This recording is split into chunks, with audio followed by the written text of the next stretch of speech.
Today we're going to take a look at one of the premier anti-tank units that the Tyranids have access to in their brand spanking new 10th edition codex. Despite getting an increase from their original index form, they now cost a heftier 110 points for the three of them, up from 90 points originally. But we are of course looking at the Zoanthropes today, and I have to say, despite that increase, I still think they are very much a must-take if you want to get some solid anti-tank ranged firepower into your list. And so for that roughly 36 points per model now, you get a toughness 5 3 wound model with a 4-up invuln to protect it. So straight off the bat, I think it's fair to say they're certainly not the tankiest unit out there. They will die relatively fast to even lighter and medium level firepower. Things like assault cannons and heavy bolters will make quick work of them, so you do absolutely need to keep these guys protected, and of course you need to keep them protected even more so because when your opponent sees them on the board, they are likely going to know that these are going to be going after their vehicles and their heavy armor, so they will likely try to focus them down really quickly. They only have a 5-inch move, and in melee they have a pathetic 2 strength 3 attacks that are 0 AP, 1 damage, and they hit on 5s. So I mean, yeah, straight off the bat these guys aren't looking great. You really don't want these guys anywhere near melee, so keeping them nice and cozied up in sort of the middle of your army to not only protect them from some of the ranged firepower from your opponent, but also potential deep striking charges that may charge into them if you keep them in the backfield, is going to be a key part in making the most out of your Zoanthropes. The other issue they have is that they are only OC of 1, so keeping them back as maybe backfield objective holders also isn't really the best idea, because they will very likely get outscored by even something like a cheap throwaway 5-man deep striking harassment unit. So yeah, straight off the bat, they do have some serious negatives. They are flimsy, they're not great at holding objectives, and they are awful in melee.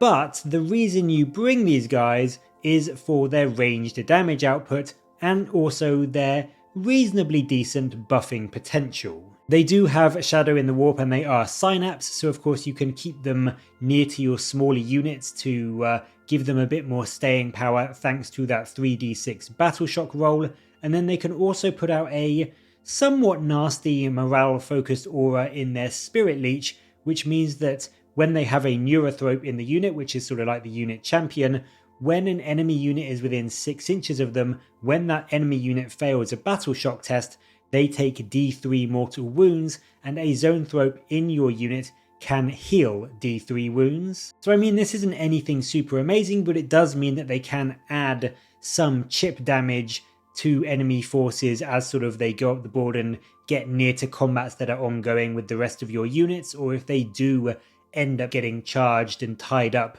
by a small cheap harassment unit, they can potentially chip them down over the course of a turn or two. So I mean, yes, it's nothing that you should really rely on doing a large amount of damage, but I do think that as a game goes on, as your army starts to move up the board and get closer to the enemy, you can rely on it to maybe kill a couple of models over the course of the game. Their bigger buff, their more important buff, is their Warp Field aura.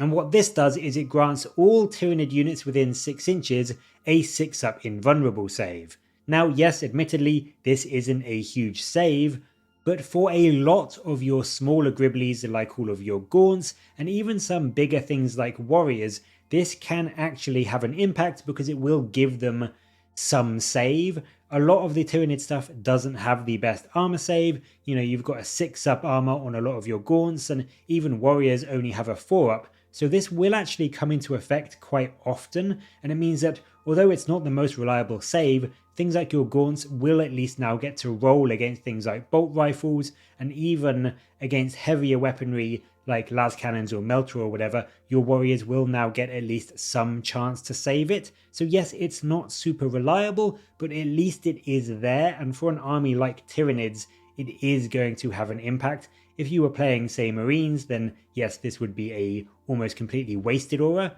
but for Tyranids, it can actually have an impact, and I think it as well being a 6-inch aura means that because this is spreading from potentially 3 or 6 Zoanthropes, you can cover quite a lot of ground with it, and it means that a large part of your army can at least have some defense as they move up the board. So I think this is quite a nice ability they have. It's nothing super flashy, but it is useful for Tyranids, and I think considering Zoanthropes are a unit that you want nicely tucked up in the middle of your army anyway, having this aura that kind of buffs your army as you move up as well is just a natural fit for them, and it does help to kind of place them both sort of in a datasheet sense but also a physical sense. You place them nice and central in your army to protect them, but also to give your army some protection from this aura.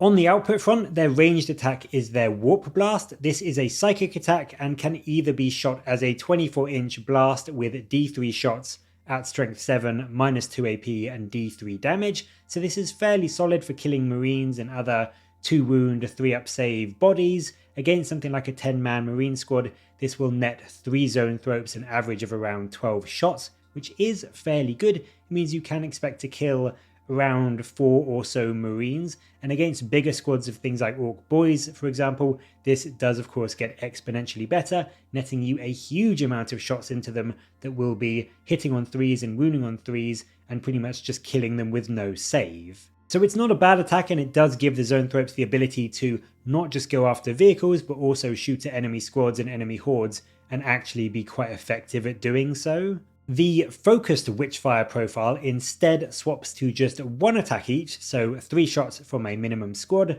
and has lethal hits, and it is also a 24-inch range, but this is instead strength 12, -3 AP, and D6 plus 1 damage. So this can now really let you do some work on enemy vehicles. It's going to punch through a lot of armor thanks to that -3 AP, and with an average of 4.5 damage per shot if it gets through, this can actually let a squad, especially a 6-man squad, turn enemy vehicles and armor into scrap metal relatively quickly. Lethal hits, I think, is a nice cherry on top for those auto wounds, but I think when you consider that a squad of 6, although yes, pricey at 220 points, they will very easily, with this profile, one-shot things like rhinos and predators every single shooting phase. So as long as you keep your Zoanthropes alive, they really can melt through a good chunk of your opponent's vehicles and armor as the game goes on, and they can definitely make their points back after a couple of turns of shooting. So their datasheet is not bad. They've got a few big flaws, but they can do some very solid damage output. In terms of particular combos for Zoanthropes though, of course there are the new detachments that the Tyranids got in their codex that they can take advantage of, but there are a few that are in particular rather nice for the floating brains. The Synaptic Nexus is of course very thematic for the Zoanthropes, and it does bring them some very solid buffs as well. Being Synapse creatures, they get to spread one of the 3 buffs on offer each battle round, so they can give a 5-up invuln instead of their 6-up for a round, or they can give +1 to hit to surrounding units with Goaded for Slaughter, which obviously helps the units around them, as well as helps their own damage output. And then in terms of stratagems, there are also some very good ones in the Synaptic Nexus for them as well. Irresistible Will lets them choose an enemy unit within 24 inches, and it grants all units within 6 inches of your Zoanthropes, most importantly the Zoanthropes themselves, rerolls to hit and to wound of 1. So against that targeted enemy, this is going to massively boost not only the output of anything around the Zoanthropes, but more importantly the Zoanthropes themselves, and they will have a much easier time going into anything they shoot at, but especially some of those more sturdy targets like Knights and Land Raiders, they will have a much better chance of getting their hits through, getting their wounds through, and actually doing some damage to them with this stratagem. And then they can also take advantage of things like Override Instincts, which can seriously help if you do accidentally get tagged by an enemy unit. It will let your Zoanthropes fall back and then still unleash all of their psychic shooting into that enemy squad that got too close to them. So this can, I mean, it's not ideal, but it can be a bit of a get out of jail card if your Zoanthropes do end up getting tagged by just a cheap, annoying chaff unit that is going to try and tie them up all game long. Elsewhere in the detachment front, the invasion fleet remains another very strong staple. This grants your Zoanthropes precision with hive predators or sustained hits with swarming instincts, and that can make them incredibly lethal character hunters or very, very solid horde and big unit hunters.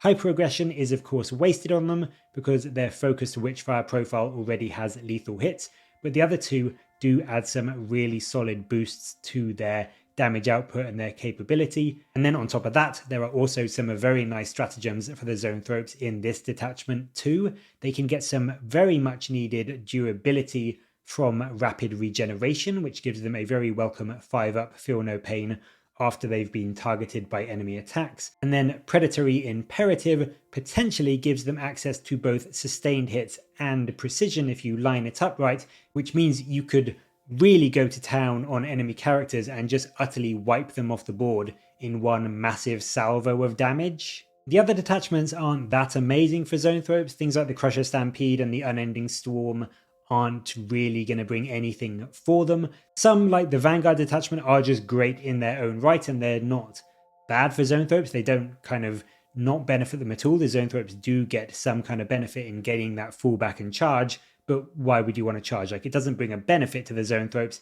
It's just that they're not gaining nothing from it. It's just you're gaining something you're probably never going to use. So I think the Invasion Fleet and the Synaptic Nexus are definitely the best for the Zoanthropes in the new codex, and they both do really bring a lot of potential and extra damage and kind of usability to your Zoanthropes if you are bringing them in one of those detachments. Overall, I think it's fair to say that Zoanthropes are possibly a little bit pricey now. 110 points for 3 is quite a bit for a toughness 5 3 wound profile, and of course, as we said, they do have some serious drawbacks in things like their melee output.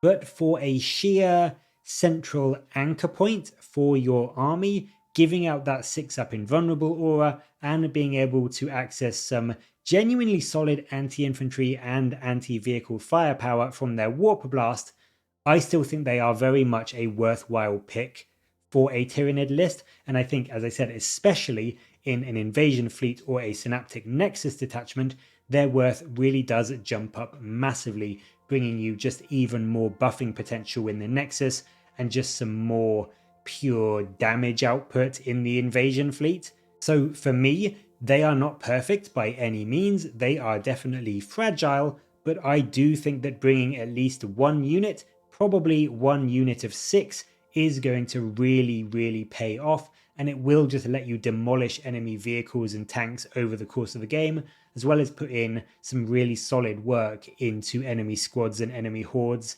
if there are no vehicles left to kill, and then on top of that, providing a small modicum of durability and support to the rest of your army with their Invuln aura, and also bringing some more synapse to your list.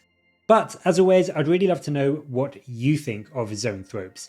Are they worth it in the new Tyranid Codex, or is there just a better alternative for all of your anti-tank needs? Let me know your thoughts down in the comments below, and as always, thank you very much for watching.